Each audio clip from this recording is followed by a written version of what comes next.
free in your heads again, huh? I mean, if you're gonna spend your days obsessing over me, you might as well start calling me something respectable. Maybe Daddy Shizzy, or better yet, Papa Nut. Who's the grown-up here? Alright, it's me. Let's go. Call me Daddy, yeah, that's who I am. Running your mind's like a master plan. Papa Nut, Shizzy Daddy, take your pick. I'm rolling in your thoughts while you still act sick. Call me Daddy, it's what you need. While you chase the crooks and I take the lead. Living rent-free, that's my name. Go ahead, say it, put some respect on the name. Man, I'm too old, well here's a surprise. I'm the one with the brains while you're stuck with the lies. You act like you're experts, but here's the reality. I'm the one controlling your mental reality. So while you're out there trying to throw shade, I'm sipping coffee and you're feeling betrayed. You're mad, I got the spotlight, now it's my time. So why not call me Daddy or Papa with a rhyme? I'm the landlord and you're just the tenants, stuck in your headspace with no insight, no repentance. Call me Daddy, you know it's true. You'd be lost without me, stuck in the glue.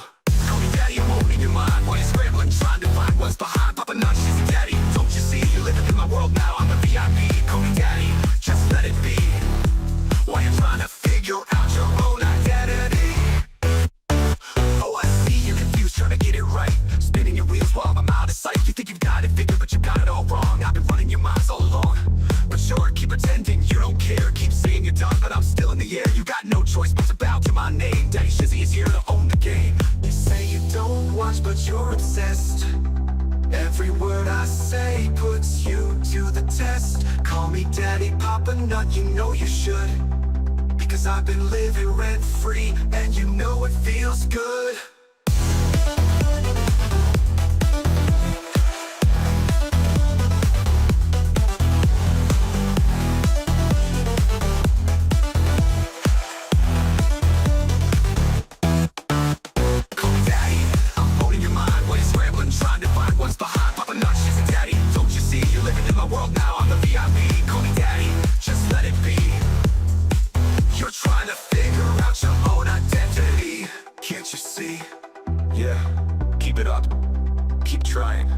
Stuck with Daddy for life. I'm Papa Nut, Shizzy Daddy, owning your headspace, and there's no escape. Good luck with that.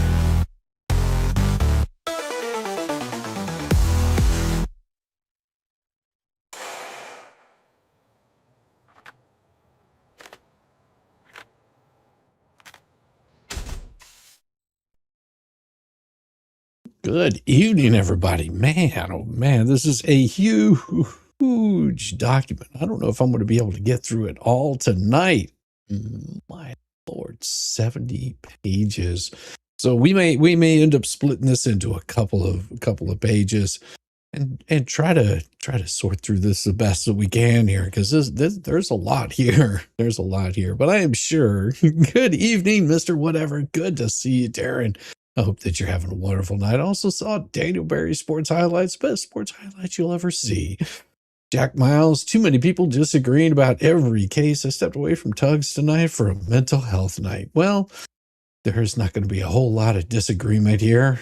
Good to see you. Good to see you. Oh my gosh. Oh my gosh. You know, and we'll do a little bit of reading through this. And like I said, it is a large document. I haven't had a chance to go through the whole thing. But I mean, you also have to remember that even with this pleading, a recommendation that's made to the district court from a magistrate is still going to be really hard to overcome. I don't know. We'll just have to see. You won't be on tomorrow night. Well, you be safe. You be safe. You have to be at the hospital at 10:30. Well, you definitely be safe out there, and I hope that everything goes well. Hope that everything goes well. As long as you don't complain about how horrible the entire justice system is because of Belitho, we'll be fine. No, you won't see me doing that. No. I mean, the Belitho's doing what he should. I mean, you know, I may not agree with his rulings, but you know, he's still the magistrate in this, and you know, we're good there. We're good there. All right, let's bring this bad boy up. Let me get the document pulled up here, because it's massive. It's absolutely massive, and we're here to have a little bit of fun. We're absolutely here to have fun. There's still more documents coming from Randy. Well, until they hit the docket, there's not much I can do about it. I mean, I don't have like some sort of access to get documents before anybody else. It's just the way that it works. All right, let's remove that. Yes, remove that layer. Here we go. Let's pull it up here. So it looks like this came in today. Yeah, most definitely today. Objection to magistrate judge's report and recommendation. Jeremy Hale's elephant shoe. The report recommendation on such and such date which recommends granting defendant's motion to dismissing all claims with prejudice. The magistrate judge erred in several significant respects that warrant rejection of the report and recommendation and denial of defendant's motion to dismiss, or alternatively dismiss without prejudice with leave to amend. Standard of review. Court must review de novo, which is this is pretty standard language, to which specific objections are made.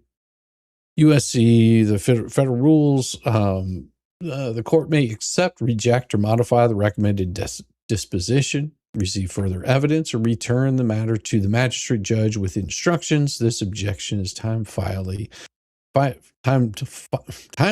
within 14-day period specified in the recommendations notice section bit. The magistrate erred in analyzing the FDUTPA claim against defendant Lee. Magistrate erroneously concluded that plaintiffs failed to plausibly allege actual damages and consumer injury under the FDUTP. First, the magistrate incorrectly applied an overly restrictive definition of actual damages. I mean that I see. I don't know enough about these to be positive whether the judge did or not. I mean, I'm just, like I said, just read the documents. Good evening, Stacy. It is so good to see you. I hope you're doing well, Stacy. First, the magistrate implied an overly restrictive definition. This is because while the magistrate judge stated that actual damage is limited to the difference in market value of the product or service and the condition in which it was delivered, and its market value and condition which it had been delivered, this is a narrow interpretation that fails to account for the broader remedial purpose of FDUTPA in cases involving fair competition between business competitors, such as this case. The magistrate judge defined the phrase actual damages. The purpose does not include consequential damages for lost profits, citing the 2017 Southern District of Florida Omnibus Order. A corporate competitor may seek lost profit damages under the FDUTPA. However, in 2021, this is interesting, the Southern District of Florida stated the court joins other federal district courts in holding a corporate competitor plaintiff may seek lost profit damages under FDUTPA. This shows that the magistrate analysis of the FDUTPA claim is clearly erroneous. What that is whereas here the claim does not involve any breach of contract, warranty, or similar wrong sounding in contract, any line drawing between expectancy and consequential damages, rather inapt.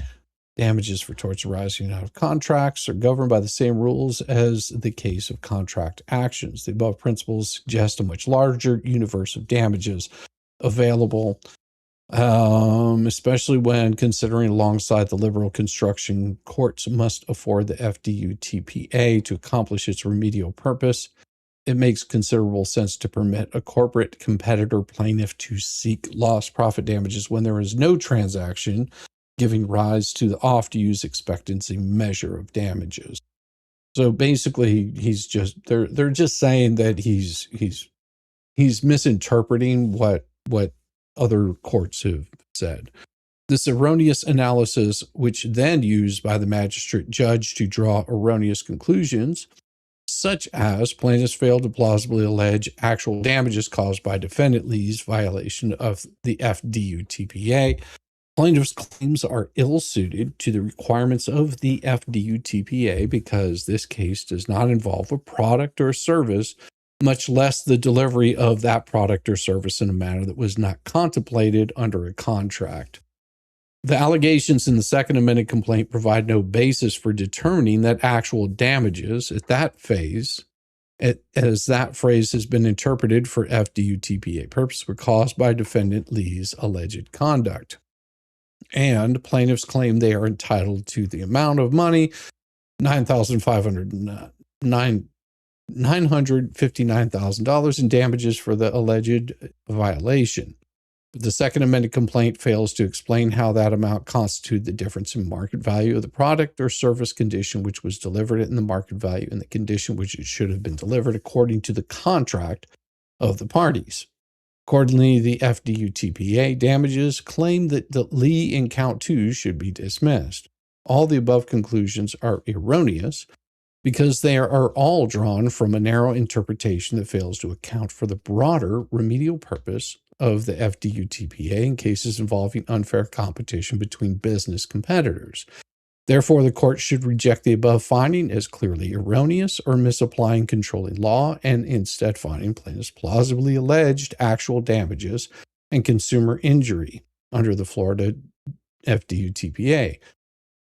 Second, regarding injunctive relief sought by plaintiffs, the magistrate court erred in concluding that plaintiffs failed to plausibly allege consumer injury. The second amended complaint specifically alleges that defendant Lee solicited cash from consumers. And this is pretty important. That solicited cash from consumers who watched her programming and misled them to believe these donations were for charitable purpose, when in fact Lee kept the great bulk of this money for herself and her own personal use. These allegations clearly establish that consumers were aggrieved by Lee's deceptive practices as they were induced to part with money under false pretenses. The magistrate judge's conclusion that the allegations in the second amended complaint were not aimed at vindicating consumers who were harmed by Lee's conduct directly contradicts the explicit allegations in the complaint that Lee's scheme was nothing more than a scheme to enrich herself at the expense of consumers and Hales. Well, Lisa wants Jeremy, Lynette and Felisa want Jeremy's customers' names of people who donated. Jeremy consistently refused.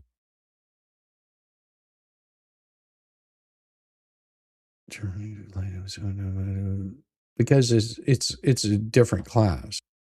And she's never going to get that because she would just harass those people. I mean, she's proven that before.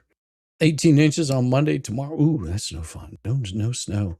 Jeremy should never reveal those names except under direct lawful order to do as much, because it would be a breach of privacy from his customers, clients, not only. Yeah, I agree with that. I agree with that. That would be very, very close to what exactly is what's happening. Yeah, he's not running a charity. Yeah, he shouldn't be giving out his clients' names. Now, if they're and this is what the judge has been trying to say is you need to give me someone specifically for this. And I want, just give me one person. But that's the thing is most people are not going to come forward and say, yes, I left because of X, Y, or Z. If they do, there's going to be heavy vetting on that person. But he can, there's a lot he could have done differently. Therefore, the court should reject the above finding as clearly erroneous or misapplying controlling law instead of finding plaintiff's allegations clearly establish that the customers were aggrieved by Lee's deceptive practices as they were induced to part with money under false pretenses were aimed at vindicating consumers who were harmed by Lee's conduct. The magistrate judge erred in analyzing the Lanham Act claims. Now, I don't know anything about Lanham Act. The magistrate judge erred in dismissing Lanham Act claims by misapplying the legal standards for claims under 15 U.S.C. 1125, Doc 161. The Lanham Act is codified 15 U.S.C. 1125A and is commonly known as Section 43A. The Supreme Court has clarified that Section 43A is not a general catch-all statute covering all deceptive trade practices. Instead, 43A creates two distinct bases of liability: false association, and false advertising. The R&R states in count 3 of the second amended complaint, plaintiffs claim that Lee violated 32 and 43 of the Lanham Act. However, this paragraph is the only time the complaint references A1A or Section 32, and as a result of an error. So they basically had a Scarever's error, which means that there was something mistyped. This is because a plain reading of plaintiff's complaint shows that his gravamen in substance is false advertising as a distinct basis for liability as opposed to false association, and thus the type of claim plaintiffs assert. Defendants agree to intentionally participate in a civil conspiracy among themselves and with other individuals for the purpose, which was to commit violations under the FDCPA. False advertising under Lanham Act, and the tortious interference with advantageous business relationships. YouTube's main source of revenue is advertising, which enables businesses to find relevant audiences and grow their businesses and brands via unique YouTube channel per platforms for business. YouTube Partner Program are eligible to share in advertising revenue. Hales is part of the YouTube Partner Program with the current YouTube subscription fan base of over 730,000 people across the world. Case law demonstrating that a complaint must be evaluated based on its substance rather than its form in determining the presence of a federal question. This court looks to the substance, not the labels, of the plaintiff's claims as contained in the factual allegations in the complaint.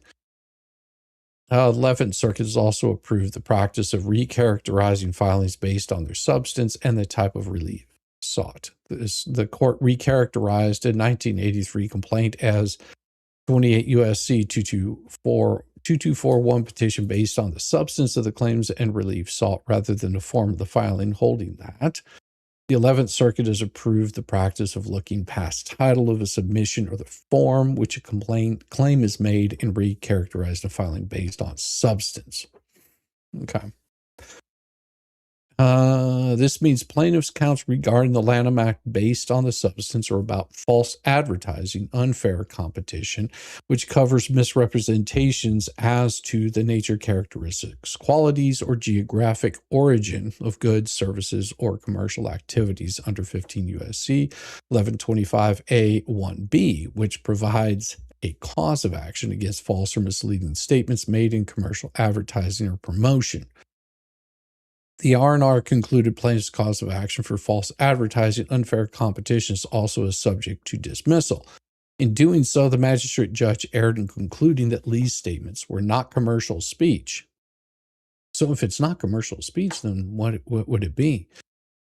The Lanham Act applies to commercial speech, which includes speech that does no more than propose a commercial transaction. The Second Amendment complaint alleges that Lee is a competitor of Hales for Internet Sales and Marketing who operates her own YouTube channel and other social media platforms where she solicits and accepts tips and donations from viewers. In fact, the word trademark does not even appear in the Second Amendment complaint, yet it appears in the R&R 16 times, which is true. I mean, so what they're saying here is because of that Scarever's error, he keeps talking about trademark, and that's not what they were referring to as a trademark. They're talking about a different subsection. So if he's misapplying his ruling or his recommendation based on an error, he keeps talking about trademark, and that's where they're calling him out at, is saying, hey, this is more than just a trademark. Welcome, Tug Raider. Welcome. Good to see you. Here, the court must accept all factual allegations in the complaint as true and draw all reasonable inferences in favor of the plaintiffs. These false statements about plaintiffs were made in this commercial context to divert viewers and revenue from plaintiffs to herself, which constitutes commercial speech under the Lanham Act. It creates a cause of action for unfair competition through misleading advertising or labeling, though in the end, consumers also benefit from the act's proper enforcement, the cause of action for competitors. Okay, so I see what they're saying here. The 11th Circuit has adopted the widely accepted four-part test for determining whether speech constitutes commercial advertising or promotion under the Lanham Act. The speech must, 1, be commercial in nature, be made by the defendant in the commercial competition of the plaintiff, and 3, be intended to influence consumers to purchase the defendant's goods or services and be sufficiently disseminated to the relevant purchasing public to qualify as advertising or promotion with the industry. This test ensures that false statements made with the intent to divert business from a competitor are actionable under the Lanham Act. Okay. The nature of the inquiry under the 4th prong, whether the representations were sufficiently disseminated, is fact-intensive. Courts have recognized that this element typically requires an analysis of the breadth and scope of dissemination, which is not suitable for resolution at the motion to dismiss stage without developed factual record. Okay, so basically what she's saying here, and or what Randy's saying here, is that courts have recognized this element typically requires an analysis of breadth and scope of dissemination, which is not suitable for resolution at the motion portion of it. That it should be further along before they're making a motion on this. Like, this is basically, they're saying that this never even got off the ground to where we could have gone into more detail on this because of the way that the judge is ruling on it. The court noted that whether a false statement was sufficiently disseminated, ordinarily a question of fact inappropriate for resolution on a motion to dismiss. So, yeah, that's what they're saying. Whether a false statement was disseminated is ordinarily a question of fact. At this juncture in time, we shouldn't be discussing this. The court inferred sufficient dissemination based on allegations of systematic targeting, but emphasized that evidence would be required at a later state of litigation. And I'm just scrolling through some of this because it's just giving a little bit too much information. The magistrate judge erroneously attempts to draw a bright line by concluding YouTube broadcasts are audiovisual works or similar works, thus granting protection under Florida's anti-SLAPP statute. This is clearly erroneous. Use of technology and social media may be a means to present false and actionable statements under Lanham Act. For instance, using a domain name and a Facebook page to make false advertising statements is actionable under the Lanham Act. Similarly, hashtagging a competitor's name or product in social media posts could, in certain circumstances, deceive consumers and thus be actionable under the Lanham Act. Ooh, that right there is pretty interesting. I'd never really thought about that, but it would be like it would be like me saying that, sort of like clickbait. Would be one way of doing it, of saying, hey, I'm covering hails tonight, and then all I do is advertise for my own YouTube channel. That would be like false advertising, I guess. I think that's what they're pretty much getting at, adding in those hashtags in there to say, hey, I'm adding on all these hashtags and we're going to be doing X, Y, or Z, but I'm actually doing it so I can talk shit about those people. That would be one thing. And determine whether to dismiss under 12b-6, court accepts the factual allegations in the complaint as true and construes them in light most favorable. Here, the magistrate judge erred because the R&R dismissed fact-intensive claims without allowing for further factual development. So sort of dismissed it early on. This approach does not align with the broader principle that factual disputes are generally inappropriate for resolution on a motion to dismiss. The magistrate judge also erred by drawing inferences based on facts pled in a light least favorable to the plaintiffs. This is the exact opposite of what the law mandates.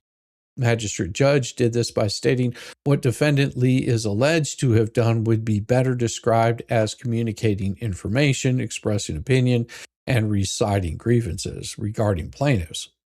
The magistrate judge draws inferences against plaintiffs and in favor of defendant Lee. The case cited by the magistrate judge to support this is easily distinguishable from case at bar. This is because in Potterist Associates, the plaintiff failed to identify some medium or means through which the defendant disseminated information, a particular class of customers.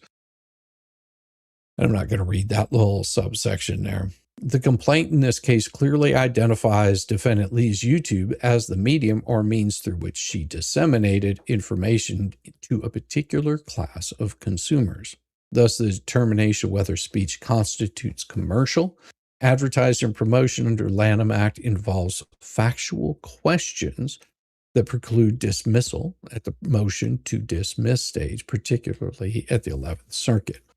And it seems like a lot of this pleading is saying, this is being dismissed at the wrong stage, and the judge is asking for more information than should be required at this stage. That's what it looks like to me. I could be wrong, but that's sort of what it looks like. Hey, Dragon's Gravy, good to see you. Welcome, welcome, welcome. I'm glad you could make it.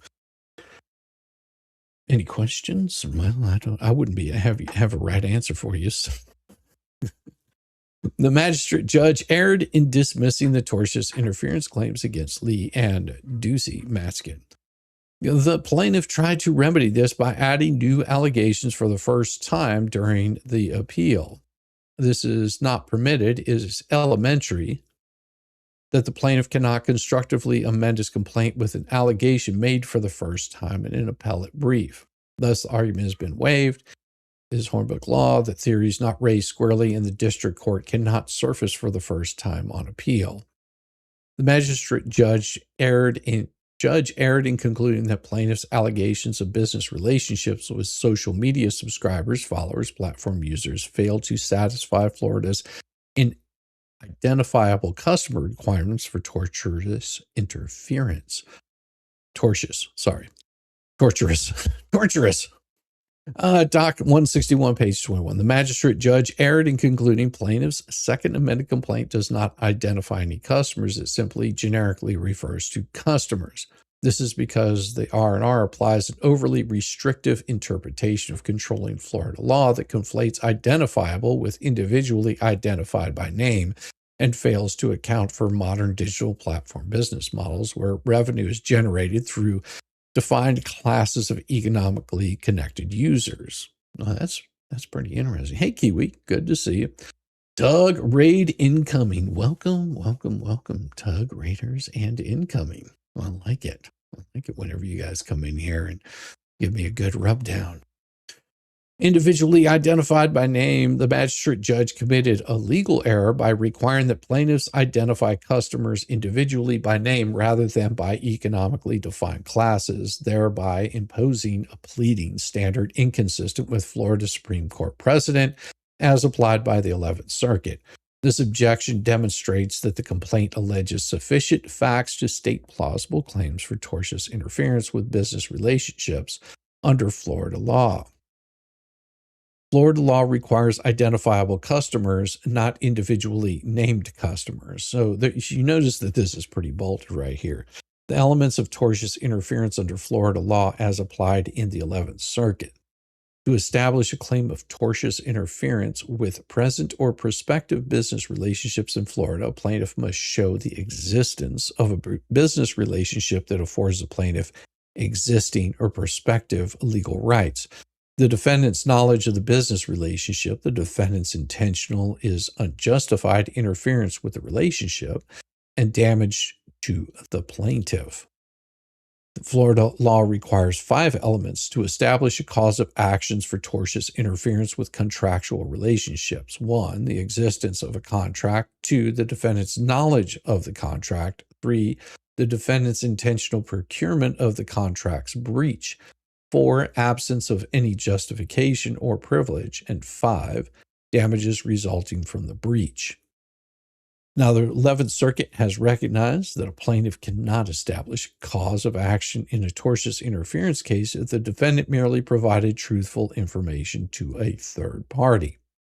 However, the critical issue in this case concerns the first element, whether the complaint adequately alleges the existence of business relationships that afford plaintiffs existing or prospective legal rights. Again, Florida law requires identifiable customers, not individually named customers. Magistrate's analysis improperly requires individual identification of customers by name rather than identification of customer class with sufficient economic and factual particularity. Now, under Florida law, a tortious interference claim requires a business relationship evidenced by an actual and identifiable understanding or agreement, which in all probability would have been completed if the defendant had not interfered. The Florida Supreme Court has held that to establish the tort of tortious interference in a business relationship, they must prove a business relationship with identifiable customers. That's pretty clear. I think Brandy hit this pretty right on. To establish the tort of tortious interference with a business relationship, they have to prove a business relationship that has identifiable customers, not just, individual like Jim, Joe, Bob, but as, these people, over here kind of thing. It's a little more broad. The critical distinction in Florida law is between relationships with identifiable customers and permissible claims of interference with a business's relationship to the community at large. This is because no cause of action exists for tortious interference with a business relationship to the community as large. However, the requirement that customers be identifiable does not mandate that each individual customer be identified. I think they could have shortened this down a little bit and just basically said, we're the way that this needs to be more focused in, and where I think the judge is getting it wrong is that we're talking about, we have people that are into buying used cars. I mean, that's all they buy is used cars. That's who we're targeting. And we've got somebody else that's also buying used cars, and they've gone about and, contacted our supplier of used cars and caused problems with them. And also in doing so have ruined our business relationships by doing, untoward things that caused us to have issues. I mean, we're both in, just because mine's a bigger car sales business and theirs is smaller, doesn't matter that they, we had potential customers, but because they did X, Y, or Z, they made it difficult for us to capture the customers that we normally would have had. If they would have just, had a good product, would have been one thing, but they never had a good product. They were buying used cars that had blown motors in them, for example, and then trashing us and saying that they got the cars from us, basically, is what you'd be saying. It's like, we bought these cars from them and they gave us cars with blown motors, and therefore you'd be damaging their business. I think that's sort of what they're talking about here. From a generalized relationship with the public, not whether every individual customer can be named. The magistrate's analysis conflates pleading standards with proof requirements. Hey, Jack Miles, good to see you. Hey, Ann, good to see you. Welcome. The magistrate's conclusion that generic references to customers are insufficient improperly imports evidentiary standards into the motion to dismiss analysis. At the pleading stage, the complaint need not identify customers with the specificity required at trial. The elements of tortious interference require that the plaintiff must prove a business relationship with identifiable customers, saying, it's basically what they're saying here is all they need to do at this stage is say, we are a business, we have customers. We're not talking about any specific individual customer, talking about we have customers. It would be like, YouTube. YouTube has customers. Rumble has customers. So would it be, interference if they went and basically just did bad things to YouTube, damaged their servers, things like that? How's Shizzy Gang tonight? I hope everybody's doing good. Good to see you, Shane. Welcome. And, basically they both have customers. YouTube has consumers. They're a business. They have consumers. That's all that's needed to be done. At this point in time, you don't have to identify individual ones. But this proof requirement does not dictate the level of specificity required in the complaint to survive a motion to dismiss. The complaint here alleges multiple distinct categories of revenue-generating business relationships, each defined by the economic nature of the relationship and supported by quantifiable metrics.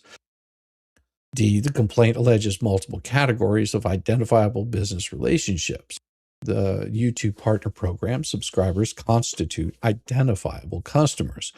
The complaint alleges that plaintiffs participate in YouTube Partner, blah, blah, blah. Individuals who've subscribed, just basically given the same thing that I just said, but with much more words. The magistrate judge accepted that the relationship with YouTube itself constitutes sufficiently specific business relationship. However, the YouTube Partner Program relationship is fundamentally dependent on subscriber relationships without subscribers. There is no partner program revenue. The subscribers are not merely incidental to the business relationship. They are the economic foundation of this, which you guys are. Like, my channel could not exist or even raise a dime if nobody was here to watch. And that's where they're just in being YouTube, you've got Ducey and Fleece wanted all of Jeremy's subscriber list. Yeah, that's never going to happen. Hey, Shizzy, just going to be resting and listening, so can't highlight. Have fun. Well, thank you, brother. I hope you're resting well. Good to see you. They are the economic foundation of it. This distinguishes the present cases from cases finding insufficient specificity where plaintiffs alleged only generalized loss of business. A case cited by the magistrate. The court dismissed without prejudice with leave to amend, and this is pretty important right there. A tortious interference claim where the plaintiff failed to identify any specific customers or business relationships beyond a general loss of business. Here, by contrast, the complaint identifies a specific revenue-generating mechanism, the YouTube Partner Program. Yeah, it would be like, well, they don't have any sort of business, is what that was dismissed over. But here they're showing that they have over 730,000 subscribers and the economic nature of the relationship. Paying subscribers constitute identifiable customers. The complaint alleges that subscribers pay monthly fees to plaintiffs for premium access to social media content. These paying subscribers constitute an even more clearly identifiable class of customers than general YouTube subscribers.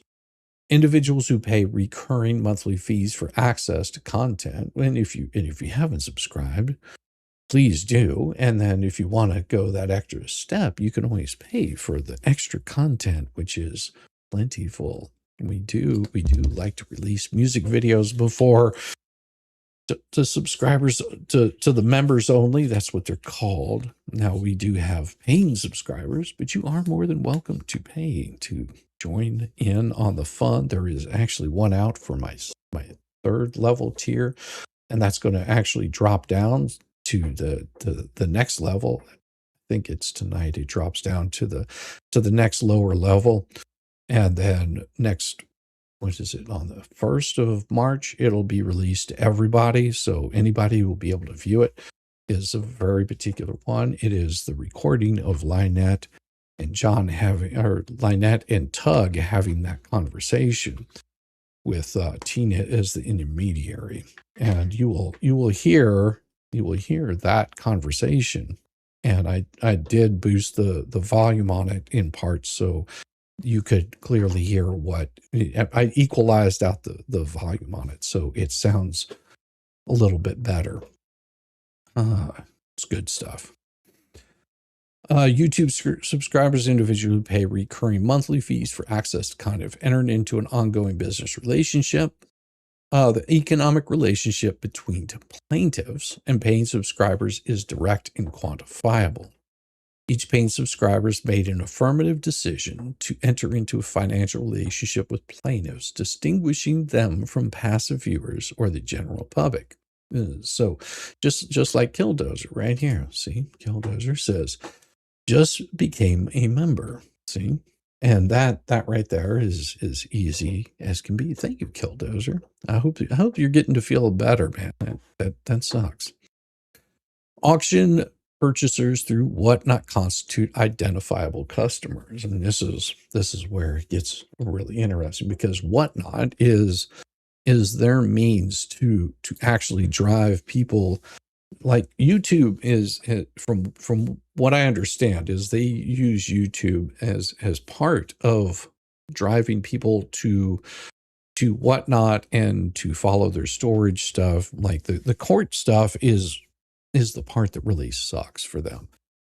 All of the, they want to play this off as, this is a big money generating thing covering the court stuff, but you'll find that it's really not. It's actually not as for somebody that's, normally doing storage stuff, to have court issues actually, I think, hurts them quite a bit. I mean, that's just my own personal belief. It doesn't matter if it's right or not. That's just my personal belief. Like, it's not good business for them to be in a lawsuit at all. And so that makes it really difficult to, for a lot of people to sort that out and understand that, they're not doing as good as they were, for example, doing the coin pushers, or whenever they're doing storage, talking about storages and the fines that they make, and people interested in purchasing all of that. I mean, some people are come around for the drama portion of it, which, there's always going to be that. Depends on what kind of drama you want to talk about. But this kind of, well, we're just going to, we're covering what's going on with this court case. It's not good for them. I mean, that's not their wheelhouse. And as you saw, what happened with the fleas, and in like the most drastic way, was they really got pretty angry whenever they lost all of their people that were watching them. It didn't auto renew. I don't know why. It might be because I did change the subscription levels. That might have been why. And now, whenever I did that, it refunded everybody their subscription, and allowed people to come back and redo it. And it's the same way as, or new motion hit the docket or filing. Yeah, if it hit tonight, I've got one currently up right now, which is this one right here, which is Randy's motion.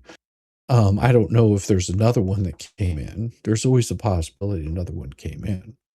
I can always take a quick look. We can share a little bit of music for you guys. How's that? We'll give you a little bit of tunage. How's that? We'll make it fun. Here we go. Let me see if we've got something just for you guys. And let's see. No, that's it. Yeah, we can do this one. We'll do this one just for you guys. And then I'm going to look and see if something new dropped. So give me just a second. And okay, let's do this. And hey, why is it being a pain? It did this the other night. Where it said, oh, we're just going to be difficult. All right, here we go.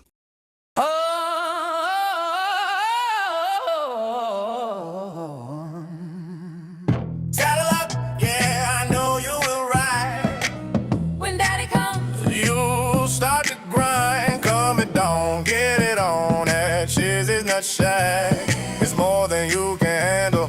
Arch that back, don't come too soon. Do you feel wet? Got you dripping in a puddle of sweat. Ladies I'm not dizzy from pacing. You got my heart racing. That umbrella got truth heavy and brazen. You can't keep up, then grab the real tight. He is the rain on your thunder at night. Ride it dawn, ride till rogue forgets. Nails down your spine, gave you the sweats. Key in the slot, hip sensor with a knock. Open that door and let your body talk. Saddle up. Yeah, I know you will ride. When daddy comes, You start to grind, coming down, get it on. That shit is not shy. It's more than you can handle. Arch that back, don't come too soon. Do you feel wet? got you dripping in a puddle of sweat. Jay brings snacks, he'll butter that bun. Count your moans till the work is done. Can't keep up, then fall into time. Every breath while you climb that line. Shizzy Nut Shack, open late for fun. Stamp on your car just to get it on. More than you can handle, read the fine print. Sweat fogs the glass like a limousine tent. Yeah, I know you will ride. When daddy comes, You'll start to grind. Calm it down, get it on. That shit is not shack. It's more than you can handle. Arch that back, don't come too soon. Do you feel wet? got you dripping in a puddle of sweat. Yamaha purse, voice made for sin. One hand steady, let him begin. Ride on top if you can't keep pace. When he revs up, you'll melt into place. Stroke after stroke, your motor hums. He will go till you're numb. Ride and grind, a midnight vow. Say again, he'll show you how. Rosalind slides in, pearls twirl on the dial. Rogue mama posts up, mile after mile. Megan will flirt, hot like a flame. Star is screaming out my name. Nutsack open, don't quit. Oh shit, more than you can handle, get on it. Saddle up. Yeah, I know you will ride. When daddy comes, You start to grind, calm it down, get it on. That shit's in a shack. It's more than you can handle. Arch that back, don't come too soon. Do you feel wet? got you dripping in a puddle of sweat. The girls are breathless, knees jelly, hair all a mess. Come to Shizzy's Nut Shack, no need to undress. Heart sprinting on momentum, gonna get checked. Come again for another, so I can leave you beautifully red. Got you dripping in a puddle of sweat.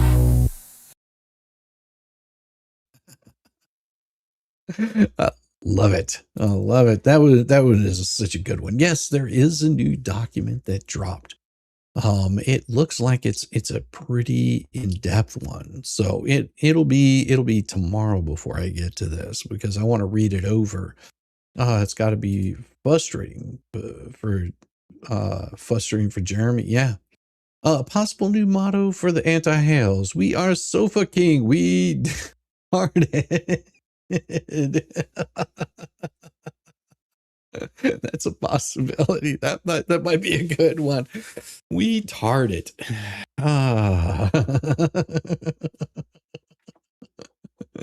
Can you email me the new document, please? Not at this moment. Not in the middle of what I'm doing. I'll try to get to it if I remember. I'll email it over to you. But no guarantees on that. I want a chance to read it over and see what exactly is going on with it, and I'll probably be doing that at some point tomorrow in between, work and streams. So that's how I'm going to do that one, but I'll give it a try. Yeah, it looks like it's a pretty big document, and it's looking to get Belitho off this case. We'll just see what it says. We'll just have to see what exactly it says. The funny thing is the voiceover would have sounded like that as well. I have Phonetic Game. I love Phonetic Game. Yes, 80 pages. Yeah, it is 80 pages. It's a pretty big document. We won't be going over that tonight. That'll, like I said, we're going to go over a good portion of this tonight and see what exactly it is. Ooh, yeah, it's 80 pages, which might end up taking a couple of nights to go over all of them and see what exactly it is. Must have had Russ the sus as plumber. Your pipe's not deep enough to So get hot water from cold tap. well, if you go too deep, you'll get hot water from a cold tap too. And that as you go down, you end up with geothermal heating. 80 heard, 34 pages. No, there's well over 80 pages in the document. Now, I don't know how much of that is because I just now pull the document and I want to look it over before I do anything, but I'm not going to look it over live because there might have to be redactions in it. I want to make sure that those redactions get done before I go doing anything. Well, you have a good one too, Missing Noster. You have a good one too. It is a very large, voluminous document. There's quite a bit in there, and we'll just have to see what exactly it is. I don't know yet, and I'm not going to pull it up tonight, but I will pull it up. I will pull it up later. The complaint alleges that plaintiffs sell items via Whatnot online auctions. Magistrate accepted the relationship with Whatnot. It itself is sufficiently specific. However, the customers who purchase items through Whatnot platform are the ultimate source of revenue. These auction purchasers are readily identifiable as a class, and that's where they're getting more into this. Who is the judge related to in Levy County, I wonder? I don't think he's related to anybody that I know of. Revenue generating followers and users constitute identifiable customers. I think that pretty much speaks for itself. It goes pretty much in depth on that they're economically connected participants in plaintiff's business. 327,000 plus on Facebook to distinguish these relationships from relationships with the community at large. You know, basically saying this is just a small portion of the Facebook channel itself. The magistrate analysis is inconsistent with controlling authority. The cases cited by the magistrate are distinguishable. He relied on Coach Services, Inc., and for the proposition that generic references to customers are insufficient. However, as discussed, these cases are readily distinguishable from present allegations. Coach Services, the court found insufficient specificity where the plaintiffs allege only that the defendant inferred with sales to various customers without any further identification or description of those customers. Court held that the cause of action cannot be established by proof that the defendant interfered with the relationship between the plaintiff and the public at large. An additional distinguishing factor is that the court in Coach Services only dismissed the case without prejudice. And that is something to keep in mind, that they only dismissed it without prejudice, allowing leave to amend to correct and add more detail than just various customers. Here, by contrast, the complaint does not allege merely that Lee interfered with sales to various customers. Rather, the complaint identifies multiple specific categories of business relationships, each defined by the economic nature of the relationship and supported by quantifiable metrics. Similarly, the court found insufficient specificity where the plaintiff failed to specifically identify in their complaint the customers or clients that are subject of a defendant's alleged interference. However, Camus does not hold the plaintiffs must identify customers by individual name. Rather, it requires that the complaint specifically identify the customers or clients as a requirement that can be satisfied by identifying defined classes of customers with sufficient economic and factual particularity. The complaint satisfies the requirements of Ethan Allen and Ferguson Transportation. It just gives the case files there of what those are. The magistrate's analysis fails to account for modern digital business models, which is very important. I mean, this is document 180. No. Hi, how you doing? Good to see you, she nemesis. Anthony Warrior, good to see you. Mug Raid, welcome Mug Raiders. The identifiable customer requirement was developed in the context of traditional brick and mortar businesses. And this is important. I think that it's very, doing streaming is a very big difference right there. Yeah, it takes a second and some thought to figure it out sometimes. YouTube has a different set of customers, and digital age, and for example TikTok, and each one of these platforms has something a little bit different. It's the same way as photos. We don't, you call something a photograph, but it's not actually in the traditional term of a photograph, because it's a digital photograph on your phone. Everybody had, think about it. Whenever you were actually taking pictures, in your younger days, you had a roll of 110 that had 30, 35, 40 pictures, and that's all you could take. And you couldn't delete any of them. You had to take the picture and hope that the picture took. The 35 millimeter would have a roll of how many pictures on it. So you would have these images, and it took forever for courts and legal parameters to change up, and identify, well, this is a digital photograph. It's not a regular photograph. And at that time, you couldn't really alter pictures unless it was just completely obvious, because the technology hadn't caught up with other technology that could do, editing. So these kinds of things, change the landscape of, for example, forensics. Because now, with forensics, you can take pictures, you have different parameters to verify that this picture was taken at this particular time. You looking at the metadata, and it took a while. It's like television stations when it comes to customer identification. Yeah, and absolutely, Glenn. That's absolutely correct. So there's just a different format, but it also you have to remember that in a sense it is, but in a sense it's not, because with television there's no interaction except for you sitting at home, and you can turn off the station if you want to. You can change the channel if you want to. With YouTube, you can still do that, but you also have an interaction with it, so you can actually in real time be posting things, whereas with television you really don't have that ability. So it does have a different format, even in the slightest changes the landscape. That's it, and it's not just the general public. You have very specific people, for example, that become subscribers, which you're always welcome to. You can hit that subscribe button, get notifications. On television, they just have their regular, programming. How can you do that?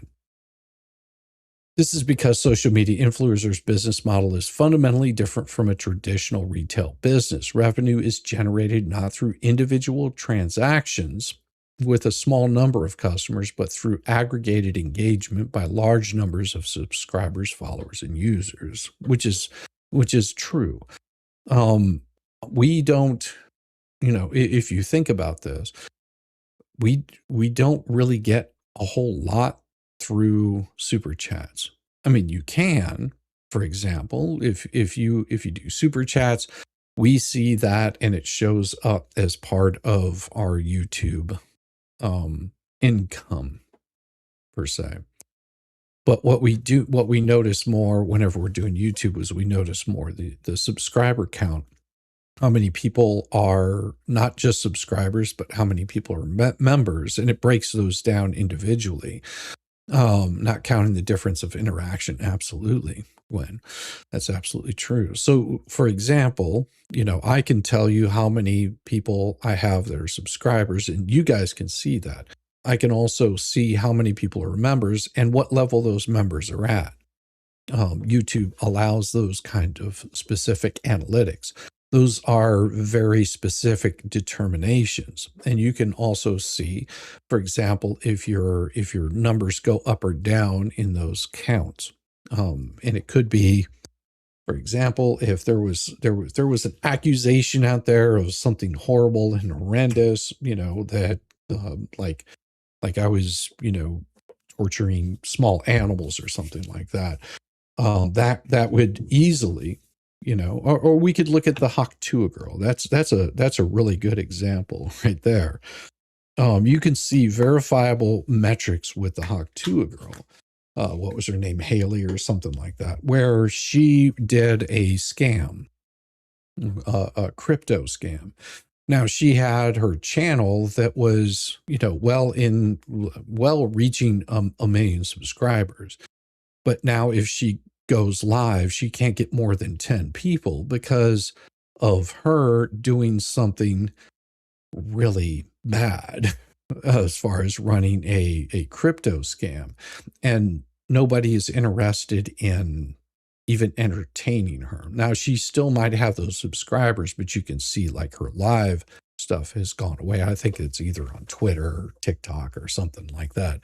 But it's very identifiable that caused her numbers to go down. Cause and reaction. Same thing would happen with YouTube here, and the same thing with Hales. They can verify that they had a certain amount up until X problem came along, something that they were accused of doing, and that took away all those subs. When you purchase a membership, you effectively enter a contract exactly that I'll do one thing and you will do another. That is a pretty good contract. Thus, the proper inquiry is whether the complaint identifies customer classes with sufficient economic and factual particularity to distinguish them from the community at large.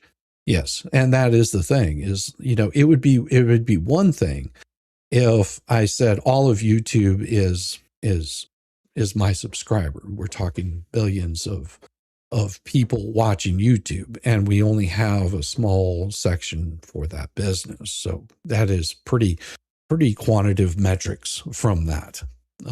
And the substantial investment in acquiring and maintaining these relationships.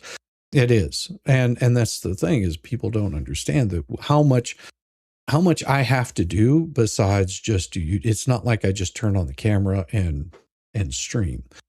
I use my own funds to pull court documents. I use my own funds to purchase equipment. I use my own funds to do X, Y, and Z.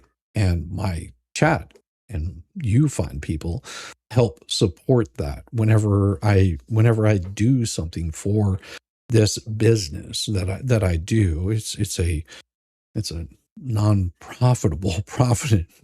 It is for a profit, non-profitable, but for profit business venture. It's what do you call it? A profitable hobby. I spend a good amount of time doing this. And if I told you how much I would normally bill out, you would be amazed. If I was doing like mechanic work, it would be completely different, because then you could say, oh yeah, he's a mechanic doing X, Y, and Z, and this is what he bills out per hour. If you're an attorney, it shows whenever you say, well, I bill out X amounts of dollars an hour. With YouTube, if you look at the way that YouTube works, the amount of billing that I would be doing on YouTube pales in comparison to just a even standard job. That's why it's a non-profitable, money-making hobby is the best way to put it. It's no different than if you were spending time and energy crocheting, mittens or something like that. And you were just like, well, I enjoy doing this, and I make these mittens and I sell them. But the amount of time that I spend and just the equipment and time doesn't nearly pay for it. That's, I guess, the best comparison that I could give it there. The economic value and quantifiable of the business relationship alleged here. Revenue generated through subscribers, monthly subscription fees, advertising revenue. Tips, sponsorships, and auction sales demonstrate that these are protectable business relationships, not merely relationships with indifferentiated public. The complaint seeks $1,835,000 in damages for tortious interference. This is a substantial damages claim reflecting the economic value of the business relationship at issue and further distinguishes them from generalized relationships with the community at large. Does Shizzy need mittens? No, Gwen, I do not need mittens. I don't need mittens. But here's what they're saying is, you know, this amount of money that they're seeking for damages in tortious interference shows how much it has cost them over time. And you say, oh, that's such a large amount of money, but you also have to remember that they're paying employees. They're trying to keep the lights on and paying employees, and they can't pay employees if their business fails. Like this is what people don't seem to understand. If you know, you can have 100 employees, but if you're not making any sort of income because there's no product to sell because somebody's damaged your reputation enough, then, you know, now you have to cut these people off because you're going to say, well, I mean, I can't pay you for work that you're not doing. I can keep you on, but I don't have work to do. I ran into this with somebody that was shutting down their business. They were slowly winding down. They had 10 employees, and what they did is they started letting people go because what they're trying to do is wind down the business. And they're like, I don't have enough work to keep you busy, so I'm going to let you go. I'm going to let you go. I'm going to let you go because I can have the people that I have here do this portion of this work that you're normally doing. And after a while, it will, you know, it'll seep down to where they can't even sustain that until they find other work, you know, another source of income to bring it in.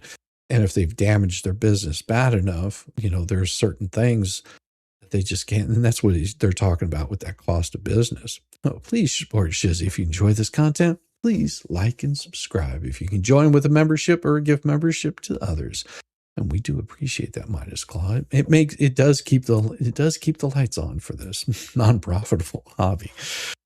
Platform relationships are derivative of end-user relationships. They accepted the relationships on YouTube and whatnot constitute sufficiently specific business relationships. However, this acceptance is logically inconsistent with the conclusion that subscribers and customer relationships are sufficiently specific. The YouTube partner program relationship, and that's just what they're talking about, that plaintiffs based on subscriber engagement with plaintiff's content. Without the subscribers, there is no partner program relationship. And the same way with whatnot, who purchase items through the platform. And this is very distinct on what he's saying is like, you know, with, you know, it's the same thing if you were an attorney or if you were a mechanic. Without customers, then you don't have a business to, you know, there's nothing that you can do to satisfy people. It doesn't matter if you have, you know, 1,000 shops. This is why you'll see businesses fail, because they don't have any customers coming in because something damaged them. I think a perfect example that, you know, most recent years that almost went belly up was AMC, the movie theater. Okay. AMC movie theaters just about went completely belly up because, you know, during the whole pandemic, there was nobody visiting movie theaters. So they had to start firing people and just letting them go because, well, nobody can go to the theater. So if you can't go to the theater, well, then you can't watch movies there at the theater. And then, of course, a new platform starts coming in, which starts putting them slowly out of business. There's still people that want to go to the theater and get that big full screen kind of feel, but it's, you know, dramatically decreased because of that. Yes, but they keep plunging their own life into the ground. It will not have effect. It does. And nut jobs are looking for. Well, yeah, that is very true.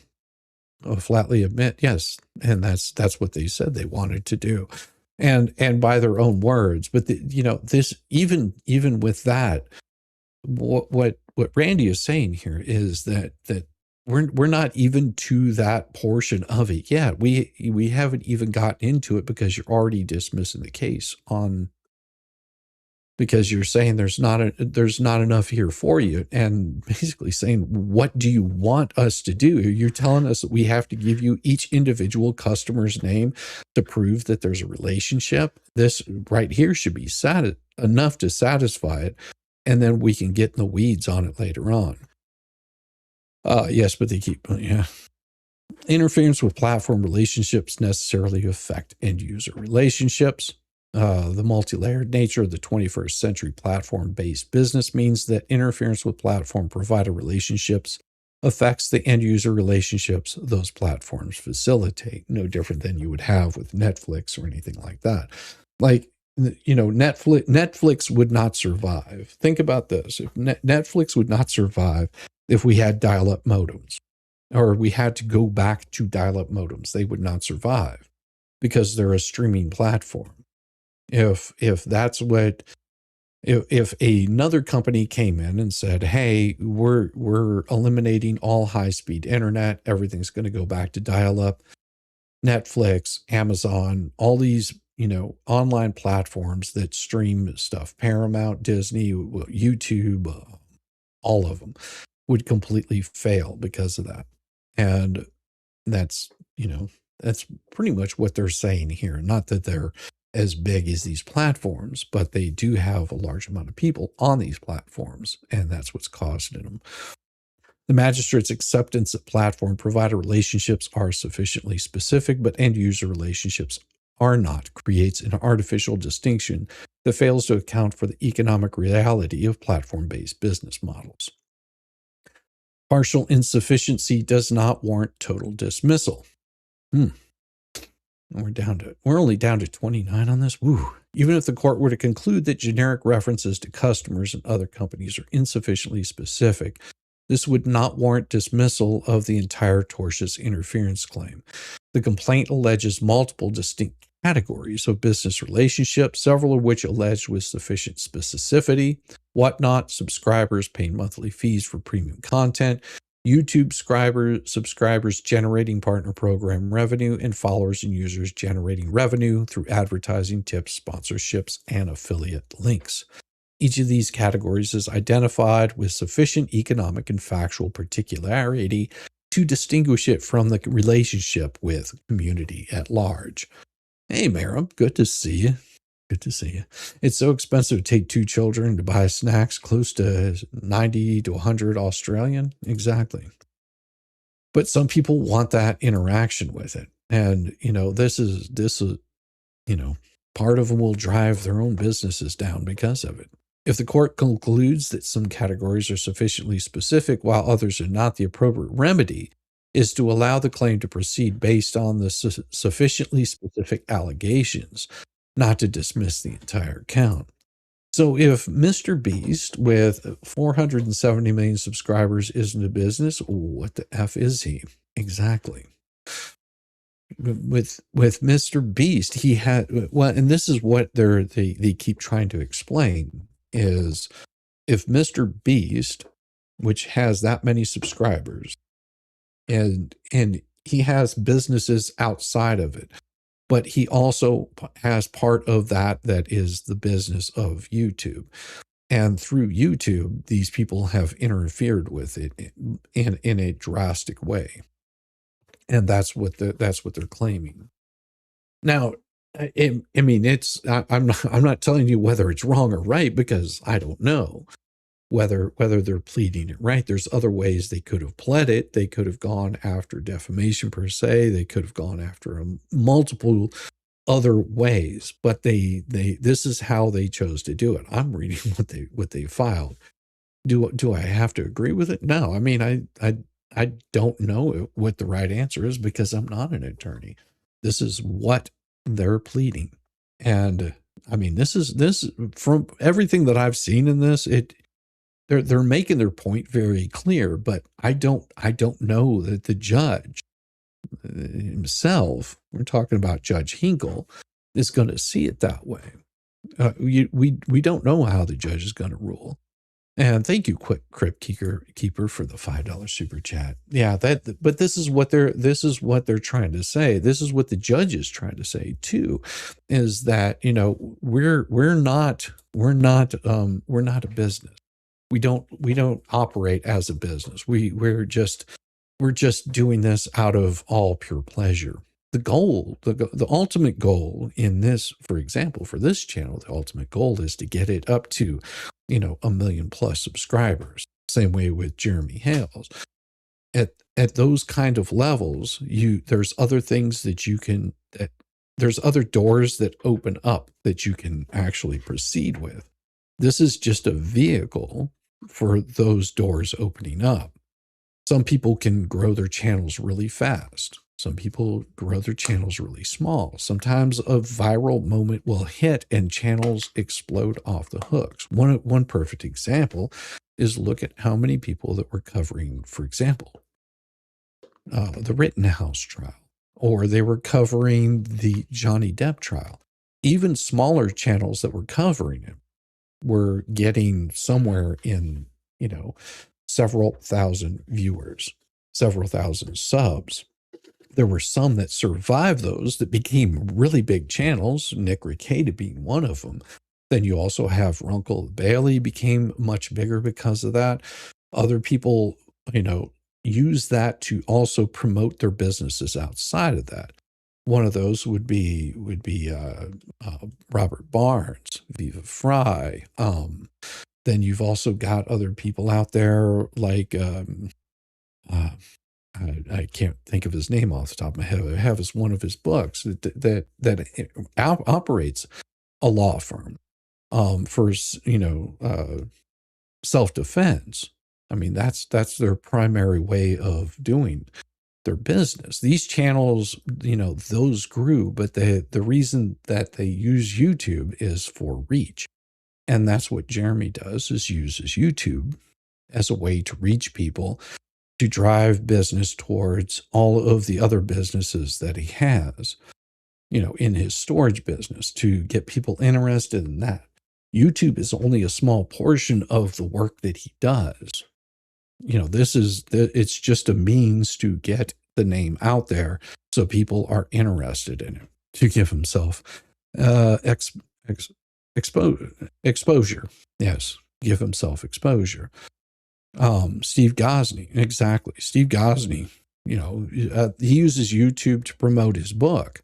I'm actually on his mailing list. He has a new book that he's putting out. If you haven't got it, it should be out already, or will be coming out. But that's what he does. I mean, this is what part of YouTube does. Larry Foreman uses part of it to drive business towards what his law firm practices. Plus, he enjoys, going over court cases, reading the court documents, seeing what's inside those court cases.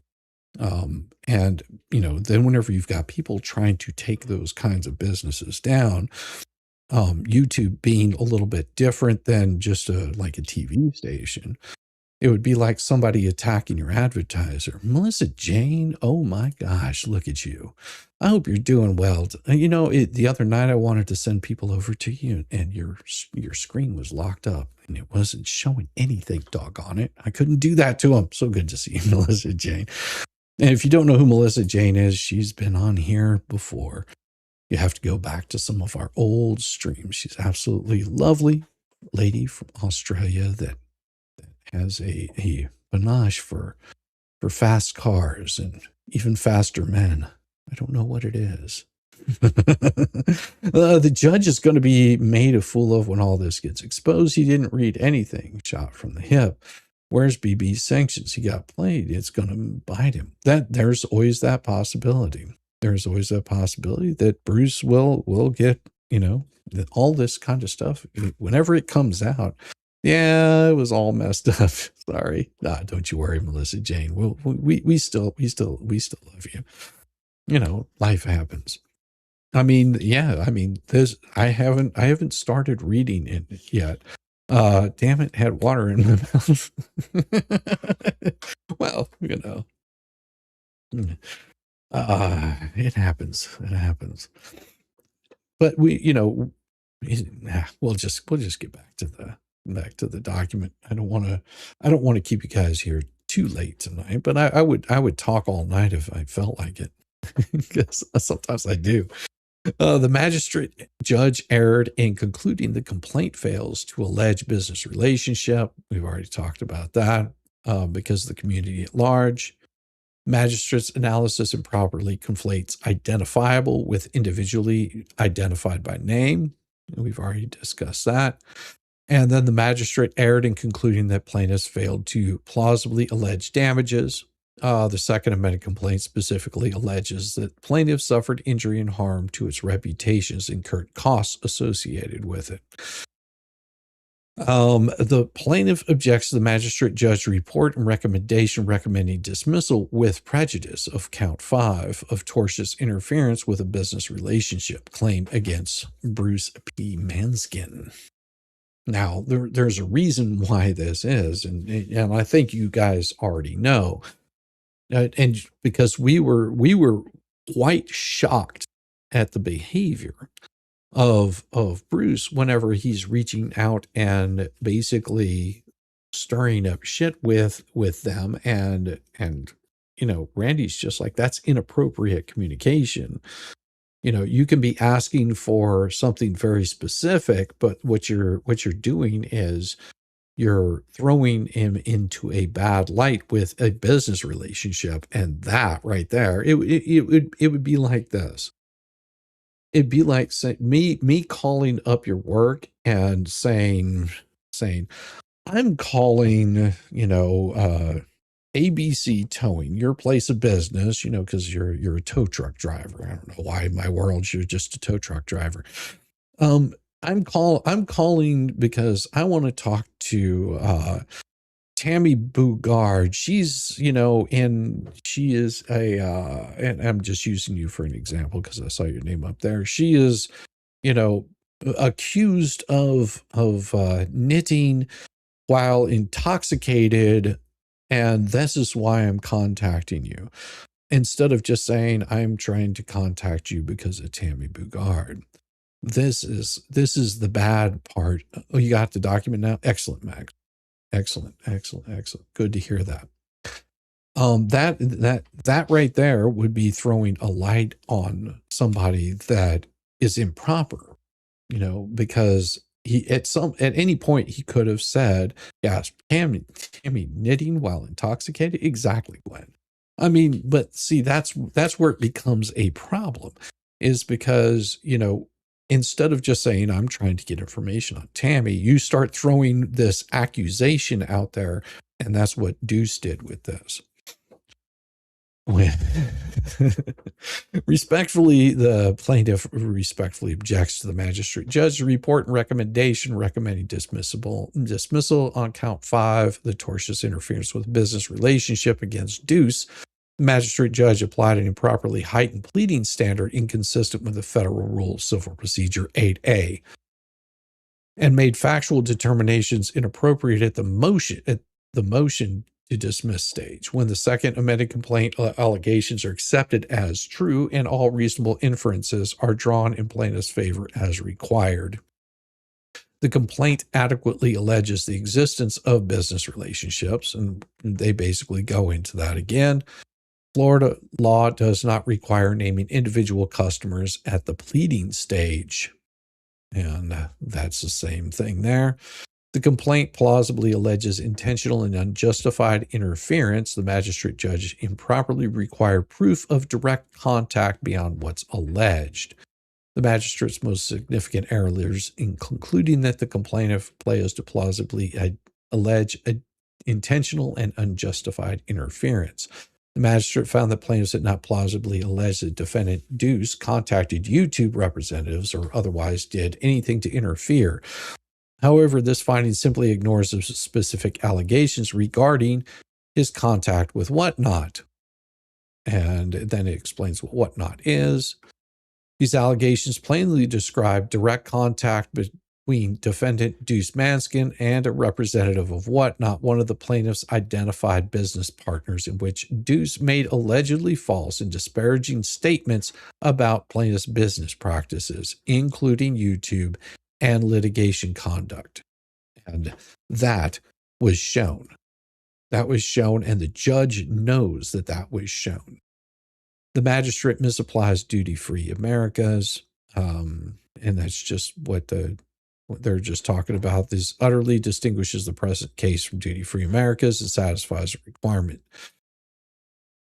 The complaint alleges that this email was sent to a Whatnot representative and copied to a third party, demonstrating that Maskin intentionally communicated with plaintiff's business partner for the purpose of damaging that relationship.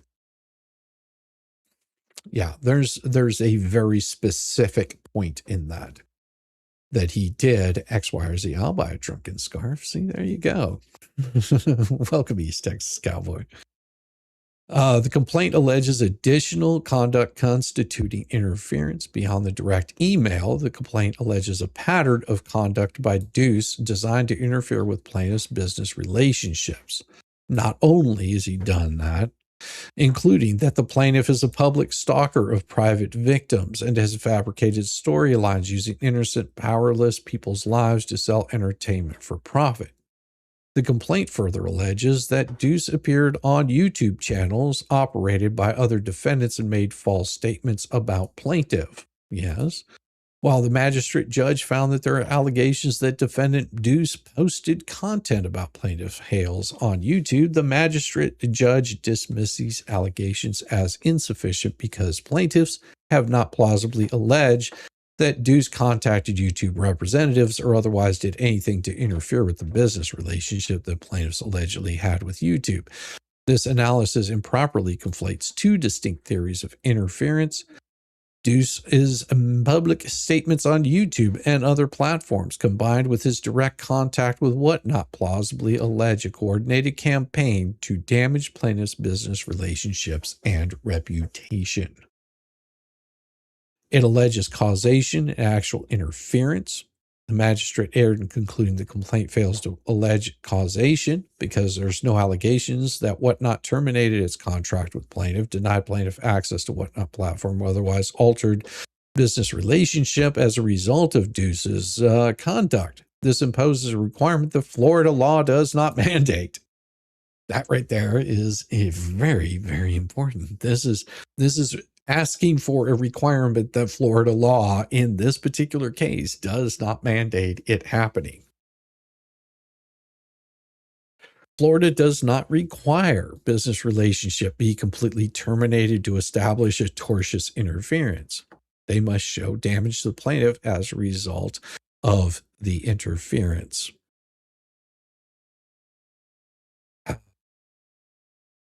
The complaint further alleges Hales was damaged by Maskin's unlawful conduct by using revenue streams that otherwise would remain with Hales, absent Maskin's interference with Hales' valid business relationships. The nature of plaintiff's business social media content creation dependent on platform relationships supports a finding that Deuce's conduct constitutes actionable interference. Plaintiff's business model depends on maintaining positive relationships with platforms like YouTube and Whatnot. When an attorney representing adverse parties in a related litigation contacts one of these business partners and makes false statements about plaintiff's litigation conduct, characterizing it as a scam and accusing plaintiffs of perjury, this conduct is reasonably calculated to damage the business relationship, even if it does not result in immediate termination. It adequately alleges the damages, and I'm not going to read all of this. It just shows that there was $1,229,000 in damages for his tortious interference, and Hales is damaged by his unlawful conduct by losing revenue streams that would remain with Hales absent of his valid business relationship. They don't need to be proven at the pleading stage. Pretty straightforward. And then it just goes into the law surrounding it. And the complaint must merely allege damages sufficient to provide notice to the defendant and demonstrate that the plaintiff has suffered harm. Here, the complaint alleges a specific dollar amount, identifies the general nature of damages, lost revenue streams, damage to business relationships. This is sufficient to satisfy Rule 8's notice pleading requirements. The magistrate's requirement that the complaint allege the value of any such breached contract or lost business relationship that resulted from defendant Deuce's conduct improperly conflates pleading with proof.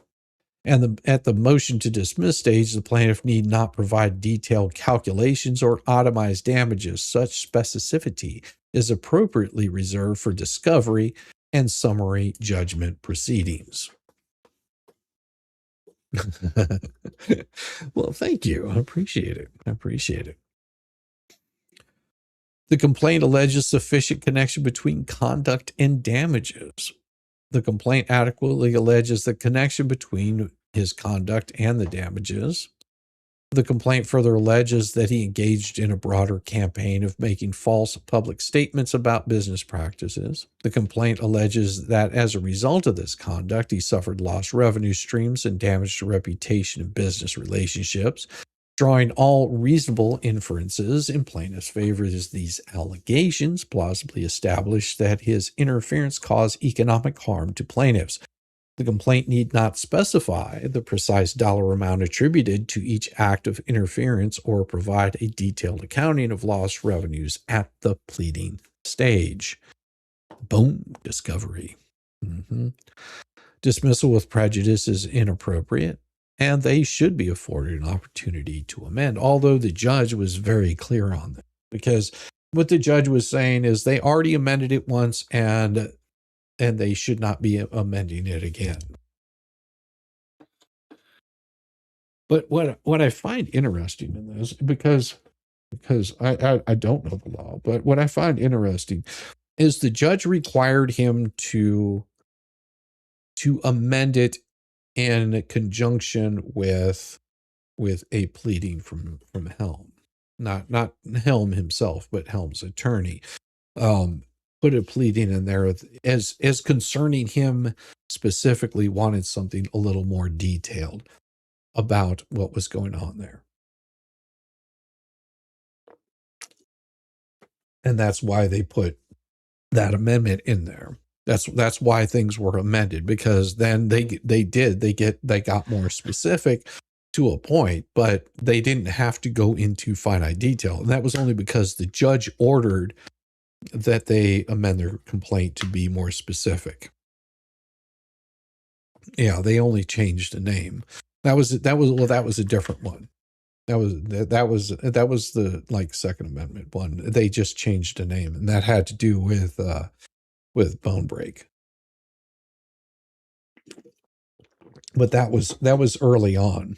That was early on. It was the same pleading, except they changed the name. It was whenever the judge required that they amend their complaint. Back in what was it, document 76 or something like that, is where there was a big change, and it became more specific, and that was after the judge ordered that he changed the pleading on there. Should be granted unless there's a justifiable reason to deny it, such as undue delay, bad faith, repeated failure to cure deficiencies, undue prejudice to the opposing party, or futility of the amendment. Which, Judge Bolitho saying, well, there's all futility. First Amendment complaint was an answer to MLS's lawyer's clarification request. I think that's right. And the second one was just basically the same complaint, just with Bone Break's name added to it, right? If I remember right. However, the prior amendment was filed in response to a motion for, here it is. However, the prior amendment was filed in response to a motion for a more definitive statement filed by defendant Helm, not in response to any motion challenging the sufficiency of the tortious interference allegations in counts 4 and 5. This means plaintiffs were not given specific notice of the alleged deficiencies in the tortious interference claims and were not afforded a meaningful opportunity to cure those deficiencies. If the judge thought there were deficiencies, he should have addressed it at that point in time, is what I'm getting. That's what I remember too. Yeah, I'm pretty sure that's right. Was to change Ray's name to his real name. Yeah. So this right here, what they're saying is, if the judge thought there was deficiencies in the tortious interference claims because he was very specific on what he wanted changed, and he said, this is what needs to be changed on here, and that's what they did in response to that. But they didn't change anything major in that. It was just that specificity. The prior amendment did not address tortious interference issues. The procedural history demonstrates that plaintiff's prior amendment did not address specific pleadings issues identified by the magistrate regarding the tortious interference claim. Defendant Helm filed a motion for a more definitive statement, which led the court to ordering plaintiffs to file an amended complaint. That Doc 161, the court instructed plaintiffs' counsel to familiar yourself with the 11th Circuit's precedent on shotgun pleadings before filing the amended complaint. This procedural history shows that prior amendment was focused on addressing shotgun pleading concerns and providing a more definitive statement, not on addressing the specific elements of the tortious interference claims. Plaintiffs should be afforded at least one opportunity to amend the complaint to address the specific deficiencies identified by the magistrate regarding the tortious interference allegations. The interest of justice favor allowing the amendment, blah, blah, blah. No indication that the plaintiffs have abused the privilege of the amendment. Plaintiffs filed one amended complaint in response to a motion for a more definitive statement, and that amendment was not directed at curing deficiencies in the tortious interference claims. If the court finds that the complaint fails to adequately allege specific elements of the tortious interference claims, plaintiffs should be permitted to file a third amended complaint addressing those deficiencies. That's pretty straightforward. For example, if the court finds that the complaint should provide more detail regarding the mechanism by which induces contact with whatnot damaged the business relationship, or should allege more specifically the nature and amount of damages, plaintiffs can readily provide such additional detail. Magistrate failed to draw all reasonable inferences in plaintiff's favor. Yeah, absolutely all of them. He basically said everything you wrote is shit. That's what the judge said in his R&R. That's why the whole anti-Hales ecosystem was jumping up and down for joy. They're just like, look at that. It was like, ooh, judge, damn. I mean, it was cold.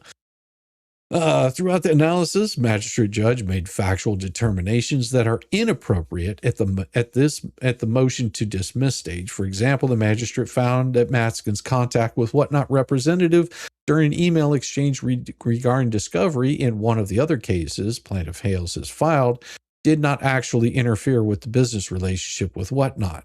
This finding improperly weighs the evidence and makes credibility determinations. This right here is what is going to bite him in the ass, the judge, on this right here. Because the judge is weighing the evidence and saying, well, I don't think it caused any problem. That's not for him to decide. That's not for the judge to decide. That is for him to rule on, not to be the jury on this one. Also changed it from defamation stuff to business interference stuff in a general sense. Yeah. At the motion to dismiss stage, the court must accept as true the allegation that the email was sent to damage Hale's business reputation and to interfere with the relationship. Court must also accept as true the allegation that the email contained false statements characterizing litigation as a scam and accusing plaintiffs of perjury. Drawing all reasonable inferences in plaintiff's favor, it is plausible that an email from an attorney representing adverse parties sent to a business partner containing false allegations of fraud and perjury would damage the business relationship and cause economic harm. Whether it did or not is a question of fact to be resolved through discovery. and at trial, not on a motion to dismiss. In a nutshell, has Randy shown by argument, evidence, a ponderance of proof? What is that? In a nutshell, has Randy shown on argument, evidence, preponderance of proof? Hales asked for a jury trial, not a judge only. Exactly. That's very, very much in a nutshell, Marama. Yes, that is absolutely right. Good evening. Good to see you, Marcia. The context of defendant Maskin's conduct supports plausibility. And we've already read this. To zealously represent his clients does not extend to contacting the opposing party's business partners to make false and disparaging statements about the opposing party's litigation conduct. I've had people say, "Oh, you should reach out to this person that so and so is going up against." No, that would be improper. That would just be absolutely improper. You don't do that kind of crap. Like, here's certain things that would just be inappropriate. I mean, and uncouth. For example, emailing a judge and sending them a pleading that I wrote, and why this person shouldn't be, Marama.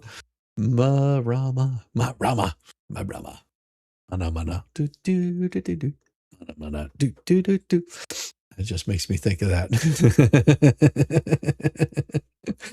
But here's the interesting part of all of that. It would be inappropriate for me to email a judge or his clerk and with my pleading that is not even supposed to be allowed in, trying to argue facts of a case. Those kinds of things would be wrong.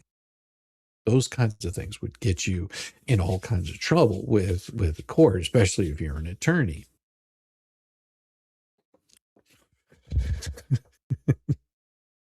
If the court finds any deficiencies in the complaint's allegations, they just want to, do a 30-minute complaint to fix that. When its allegations are accepted as true, all reasonable inferences are drawn in plaintiff's favor, but not with Bolitho. Oh, and therefore the court should reject the report and recommendation, deny the motion to dismiss 4 and 5. It alleges sufficient facts to state plausible claims. He also dismerits in all civil conspiracy claims. But it is 11:51, and I want to play some damn music tonight. I want to play you guys a little bit of music because, well, this is as interesting as this is, and we're there. Can Randy demand an ex parte communication the judge has had involving this case or from specific people? I don't know. I don't know the law surrounding that. I'm sure that he could, but I don't know if, most courts are not going to hand that kind of stuff over, not willingly. And I'll say just a quick thought on that. I mean, if I were looking at this in a way, I think that they could have probably gone a little bit different with this pleading. They probably could have shortened it up quite a bit. It seems like there was a lot of extra things in there. Like, I don't know. I mean, they could have dropped some of the people off there, made it a little bit more defined, saying, X, Y, and Z. But I mean, I'm not an attorney, but as far as trying to get those right there, that's something that could be easily done on an appeal. Because some of the things Bolitho said, I really suspect BBB Luthman at least have been sending him things. Well, that would be possible. But I don't know. I mean, that's also one of those things that the judge can say, what are you going to do? Subpoena my court records? Good luck. You're not going to get that. No judge is going to sign off on that. Not for something at this level. They would not do that. But on appeal, I mean, you might be able to get some of that in there if there's a look of, impropriety. Some of the things that were said, some of the pleadings that the judge has gone through, that could change quite a bit of stuff. I mean, I don't know. I mean, how do you climb that hurdle? I'm sure that there's a way to do it, but not being an attorney, I couldn't begin to tell you how they would get over that hurdle. I mean, it's not like Judge Grubb, where Judge Grabe or Grobe, where he's basically shows what they were doing in, what one particular attorney was doing in this case, and also make a recommendation for him to lose his license to practice. That's something that is still going to be ongoing because of his involvement in that. That might be also, one of the reasons for getting the stay, that bankruptcy stay, is, now you can't bring any of this stuff up. And grievance committee is going to be years before that's resolved. No, it's possible to get him. That's enough for me. Yeah. Well, I mean, it's screwed up what he's done. I mean, there's no doubt about that. That's really screwed up the way that he's behaved. It just depends on what they actually do in all of this. The courts move really slow, and they generally don't pay too much attention unless you've got somebody up there, like in their face, like telling them exactly what the hell is going on. That's always going to be the interesting part right there, is whether you can get the judge to pay any attention to it or not. You have to hammer that stuff over and over and over again. Knowing it's possible to get them is enough for me. Yeah, Tug did reveal that Randy addresses BBB not showing in no sanctions in dismissal motion. I'm sure that he did. I just haven't gotten there yet. Bombarding them with ex parte communications. Yeah, I started thinking about that. I was like, my name is on these emails. I need to stop including the judge on these. And so I went in there and started making sure that the rest of my responses were not including the judge in those. Because I was like, this might be a little bit too much. Maybe he's just his court system was overwhelmed with case and constant every saturating the justice system. It tells us idiot did this and is doing the same in any case. Well, yeah, we already know that they've done this kind of stuff before. I'm surprised, and I haven't read through this, but I wouldn't be surprised if they bring up the fact that Paint Chips and his behavior has caused some pretty like substantial amounts of burden on the court, undeniably. I don't know if they're going to get into the stuff with Twerk and Dark, but it looks like Twerk and Dark is off. They're saying nope, he doesn't have to pay anything, and that's they can put an argument in on that. I mean, all that stuff is I'm sure going to be coming in. Because that was so inappropriate on it. I mean, it was so inappropriate that they actually did that. I was surprised. I was really surprised that they did. But I have a song for you, and I hope you guys enjoy it. Hope you enjoy it. It's a little different. It's a little different. Not too much different, but I think it's good. And we're not leaving yet, but I'll be finding a place to send you guys after this. So give me a little bit and just enjoy the music. Enjoy the music. It's good.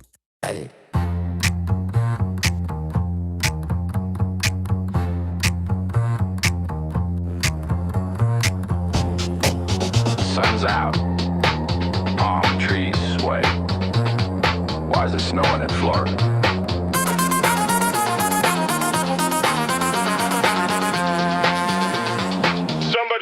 her pupils. Stream was rolling, mouth on autopilot. Confidence loud, but the brain went silent. Talking like nothing could ever go wrong. Then the shit got weird and the pause too long. Psycho blinking like Morse code. Thoughts doing donuts off road. Chat goes quiet, she starts to sweat. That's why she feel that internet. Finger hovering over end. Can't rewind shit you already said. Heart racing, logic fled. It's snowing in Florida, must be cold. Whole damn stream got the dough. Whole damn stream got the leader gonna soul. But she kept the clip she should've hold. 43 seconds, solid gold. I was erased like they never existed, but that one moment, oh, it resisted. Worst damn take of the whole damn night. Framed it, saved it, hit upload, right? Sunshine state, but she seeing flakes. Talking in circles, tripping on takes. Deletes the past like it's gonna heal, but panic always leaks the real. You can scrub the drive, you can curse the cloud, but you left the part where you said it out loud. Nice work, crowd. Snowing in Florida, hit the lead. Kept the proof and killed the beat. Erase the context, not the receipt. 43 seconds, sweep the street. It's out of context. It was a joke. It's edited. Yeah, by you.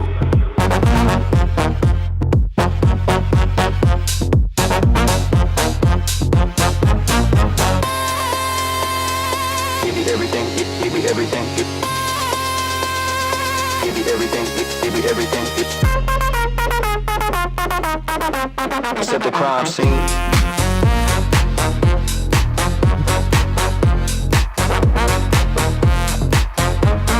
Now comes the spin, watch it unfold. Same old script, getting real old. Blame the weather, blame the stress, blame the chat for your mess. But you can't blame pause, you can't blame fear. You can't blame why that clip's still here. You chose to keep, you chose to cut. Accidental honesty, oops, whoops nuts. It's snowing in Florida, melting fast. Try to outrun your digital past. Burn the house, but the door was glass. 43 seconds gonna last.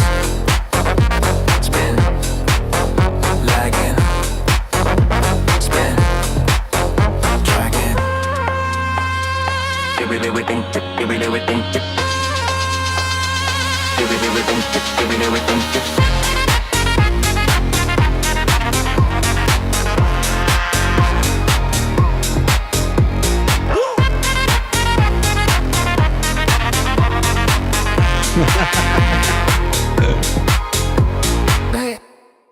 Oh my gosh. All right. We're gonna leave you on this one and send you guys over to MG. Thank you very much for being here today. And I want to thank you all for coming by tomorrow and all you wonderful subscribers that have joined us. All you new subscribers, I also do want to most definitely thank Kiwi Kip Creeper. Says, so Mr. Beast with 470 million subscribers isn't a business. What the hell is he?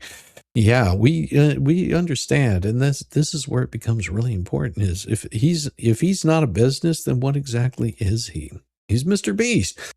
It's a possible new motto for the anti-hills. We are the sofa, we tard it. Killdozer, and just became a new member again, and thank you again for doing that. That is absolutely wonderful. I'm so glad. And he said that he had it set to auto resubscribe, but for some reason it didn't, so he had to do it all over again. But this is for my friends out in Texas. I appreciate you guys.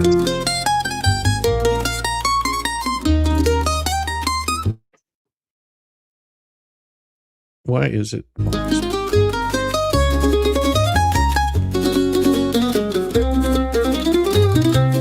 Rolling down the highway under that blazing sun. Lone Star girls, they're second to none. Boots and denim hair flowing wild and free. Every time they move is exiting to me. From Dallas lights to Houston nights, they're turning heads, yeah, left and right. Southern charm with a little bit of spice. One look and you're hooked. Ain't gotta think twice. Oh, the girls in Texas, hotter than the July sky. Smoking like a bonfire, make you wanna try. Sassy smiles, those cowboy boots, heart-stealing moves, they're the truth. The girls in Texas, man, they'll make you sigh.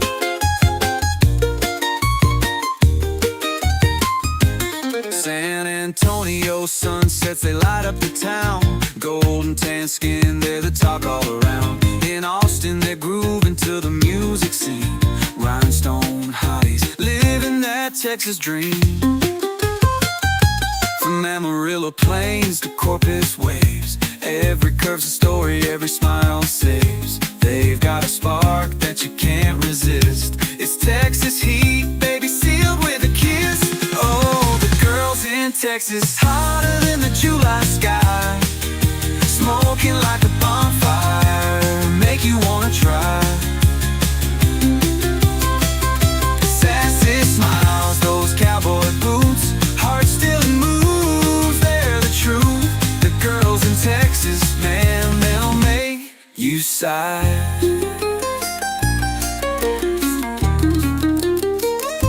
It's in their twang, it's in their style. It's in the way they make you stay a while. Sweet as tea, but wild as the wind. With every glance you'll fall again.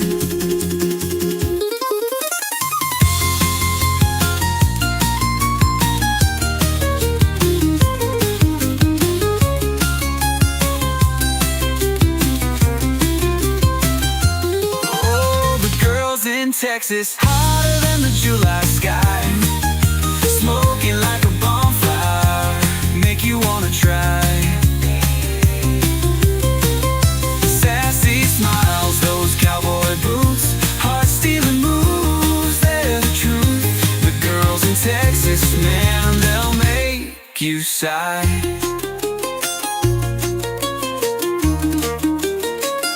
So here's to Texas, where the girls shine bright underneath those stars in a big Lone Star night.